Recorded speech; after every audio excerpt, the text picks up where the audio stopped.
When we say seek God, people are placing two questions. The first one is, even atheists are prosperous. So, what is the need of seeking God? The second question is, we are too young. In old age we will seek God, not now. जब हम कहते हैं कि ईश्वर को खोजो तो लोगों के मन में दो प्रश्न होते हैं। सबसे पहले नास्तिक समृद्ध होते हैं, तो हमें भगवान की आवश्यकता क्यों है? दूसरे, हम बहुत छोटे हैं, अपने बुढ़ापे में हम भगवान को खोजेंगे, अभी नहीं। Yes, it is true. The people who doesn't have God as their center of life are seems to be much more prosperous, successful in their life. But the question is, how far? हाँ, जिन लोगों के जीवन के केंद्र के रूप में भगवान नहीं है, वे अपने जीवन में अधिक समृद्ध सफल प्रतीत होते हैं, लेकिन सवाल यह है कि कितनी दूर है। In Psalm 73, the psalmist explaining the same, there he looked at wicked's life. They were absolutely all right, no scarcity for them. Till their death, they don't encounter with any problems at all. So the psalmist thought again in his mind, what for we need to follow God? What is the use of fearing God? Then he saw the end of wicked's life. He understood that they were punished eternally. Then the psalmist satisfied of his own life. जन संहिता 73 में भजनकार उसी की व्याख्या करता है। वहाँ उसने दुष्टों के जीवन को देखा, वे बिल्कुल ठीक थे, उनके लिए कोई कमी नहीं है। उनकी मृत्यु का हो, उन्हें किसी भी समस्या का सामना नहीं करना पड़ता है। तो भजनकार ने फिर सोचा कि भगवान का अनुसरण करने का क्या फायदा? परमेश्वर का भय मानने से हमें क्या मिलता है? तब उसने दुष्टों के जीवन का अंत देखा। वो समझ गया कि उन्हें हमेशा के लिए दंडित किया गया था। तब भजनहार ने अपने जीवन के विषय में संतुष्ट किया। Jesus has explained answer for this question through a parable in the Bible. Bible में एक दृष्टांत के माध्यम से इस प्रश्न के लिए प्रत्यय पंक्तिबद्ध उत्तर। In the parable, God is talking about two men. दृष्टांत में भगवान दो आदमियों के बारे में बात कर रहे थे। Both were constructing their own houses.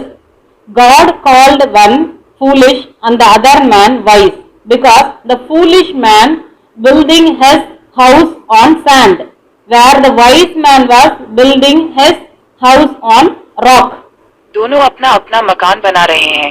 परमेश्वर ने एक को मूढ़ और दूसरे को बुद्धिमान कहा, क्योंकि मूढ़ मनुष्य के हाथ में घर होता है, जहाँ बुद्धिमान बना रहा होता है, उसका घर चट्टान पर होता है। Here sand means world and the rock means God.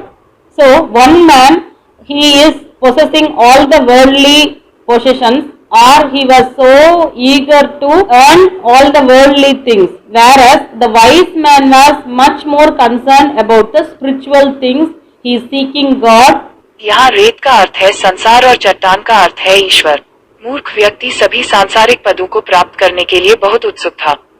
बुद्धिमान व्यक्ति इस आध्यात्मिक विकास के बारे में चिंतित थे। Laying foundation in a sand is much more easier, so that the foolish man would have been completed his work much quicker. He would have been saved time, energy, money, everything. So the people in the world would have been consider him as wise. यहाँ रेत में नींव रखना और भी बहुत कुछ है ताकि मूर्ख आदमी अपना काम बहुत जल्दी पूरा कर सके। तो हो सकता है कि उसने अपना समय, ऊर्जा, पैसा बचाया हो।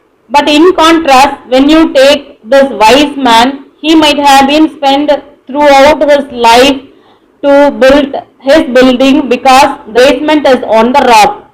लेकिन इसके विपरीत जब आप बुद्धिमान व्यक्ति को लेते हैं, तो हो सकता है कि वह जीवन भर अपना भवन बनाने में लगा हो, क्योंकि तहखाना चट्टान पर है। But people might have been called him fool because he has completely spent all his time, energy and money for searching God or otherwise building his spiritual life. क्योंकि उन्होंने पूरी तरह से ऊर्जा और पैसा भगवान को खोजने के लिए पूरी तरह से खर्च किया है, अन्यथा उनके आध्यात्मिक जीवन का निर्माण कर रहे हैं। But the tragedy comes afterwards. One day rain came down, the streams rose and the wind blew and beat against both the houses. एक दिन बारिश हुई और धाराएं उठी और हवा चली और दोनों घरों को टक्कर मार दी। So it is written that the house on the rock stood and then the house on the sand fell down and completely crashed. लौटों की चट्टान पर घर खड़ा हो गया और रेत पर घर गिर गया और पूरी तरह से शिल्प हो गया। So the meaning of this is, until you face anything unusual, until you face a tragedy in your life, until you face anything negative in your life will go beautifully. इसका अर्थ तब तक है जब तक आप किसी असामान्य चीज का सामना नहीं करते हैं, जब तक कि आप अपने जीवन में एक त्रासदी का सामना नहीं करते हैं, जब तक कि आप अपने जीवन में कुछ भी नकारात्मक का सामना नहीं करते हैं, आपका जीवन खूबसूरती से चलेगा। But when you face losses, scarcity, crisis, the people with God will stand firm, but the people without God will completely scattered and perish immediately. जब आप लोगों के जीवन में हानि संकट का सामना करना शुरू कर दिया, तो भगवान के साथ लोग अपने झूठ के दौरान दृढ़ रहेंगे और बिना भगवान के लोग तितर बितर हो जाएंगे और तुरंत नष्ट हो जाएंगे। So this is always the state of people with God and without God. So if you are facing any crisis in your life, I advise you to seek God first. यह हमेशा भगवान के साथ और भगवान के बिना लोगों की स्थिति है। यदि आप अपने जीवन में किसी भी संकट का सामना कर रहे हैं, तो मैं आपको सलाह देता हूं कि आप पहले बोलें और Now we will move on to the next question, that people are thinking that they are too young to search God. अब हम अगला प्रश्न चाहते हैं कि लोग यह सोच रहे हैं कि हम इतने छोटे हैं कि परमेश्वर को खोज नहीं सकते। And the world used to say this, you are too young so that you have to enjoy your life. If you are not going to enjoy now, when you are going to enjoy? Underworld कहा करता था कि तुम अभी बहुत छोटे हो, इसलिए तुम्हें अपनी जिंदगी का लुत्फ उठाना है। यदि आप अभी आनंद नहीं लेने जा रहे हैं, तो आप आनंद लेने जा रहे हैं। But keep one thing in your mind, that tomorrow is not promised for anybody. लेकिन अपने मन में कोशिश करते रहें कि आने वाला कल किसी के लिए वादा नहीं किया जाता है। At any time we can leave this world. It is so important that we have to make a decision and seek God once you have time in this world itself. इसलिए यह इतना महत्वपूर्ण है कि हमें एक निर्णय लेना है और एक छड़ी आपके पास दुनिया में ही समय है। So if you are facing any problem in your life, the answer will be in God's hand. So seek God first so that you will prosper in your life. यदि आप अपने जीवन में किसी भी समस्या का सामना कर रहे हैं, तो उत्तर भगवान के हाथ में होगा। तो पहले भगवान को खोजो और तुम एक समृद्ध जीवन पाओगे। May God bless you until we meet again. भगवान आपका भला करे और जब तक हम फिर से मिलें।